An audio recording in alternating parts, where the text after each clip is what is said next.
ഇന്നത്തെ ബൈബിൾ വാക്യം 1 പത്രോസ് 5:10. എന്നാൽ അല്പകാലത്തേക്ക് കഷ്ടം സഹിക്കുന്ന നിങ്ങളെ ക്രിസ്തുവിൽ തന്റെ നിത്യ തേജസ്സിനായി വിളിച്ചിരിക്കുന്ന സർവകൃപാലുവായ ദൈവം തന്നെ യഥാസ്ഥാനപ്പെടുത്തി ഉറപ്പിച്ച് ശക്തീകരിക്കും. ഇന്ന് നമുക്ക് ബൈബിളിലെ 2 വ്യക്തികളെ കുറിച്ച് നോക്കാം. ഒന്നാമതായി യോസഫ്. സ്വന്തം സഹോദരന്മാരാൽ അടിമയാക്കി വിറ്റഴിക്കപ്പെട്ടു. പിന്നീട് കുറ്റമില്ലാതെ ജയിലിൽ അടയ്ക്കപ്പെട്ടു. വർഷങ്ങളോളം കഷ്ടത അനുഭവിച്ചെങ്കിലും ദൈവം അവനോടൊപ്പം ഉണ്ടായിരുന്നു. ഒടുവിൽ ദൈവം യോസഫിനെ ഈജിപ്തിന്റെ പ്രധാന ഭരണാധികാരികളിൽ ഒരാളാക്കി ഉയർത്തി. അവന്റെ കഷ്ടപ്പാടുകളെ അനുഗ്രഹമാക്കി മാറ്റി. അനേകരുടെ ജീവൻ രക്ഷിക്കാൻ ദൈവം അവനെ ഉപയോഗിച്ചു.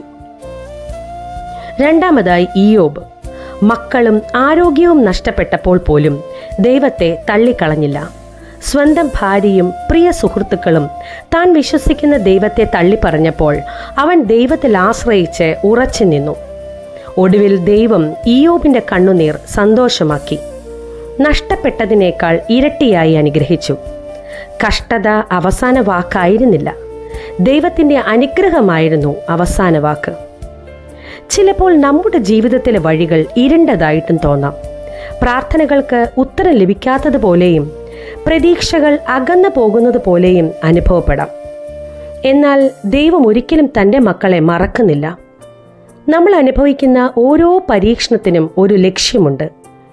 ആ പരീക്ഷണത്തിലൂടെ നമ്മുടെ വിശ്വാസം ശുദ്ധീകരിക്കപ്പെടുകയും സ്വഭാവം രൂപപ്പെടുകയും ചെയ്യുന്നു.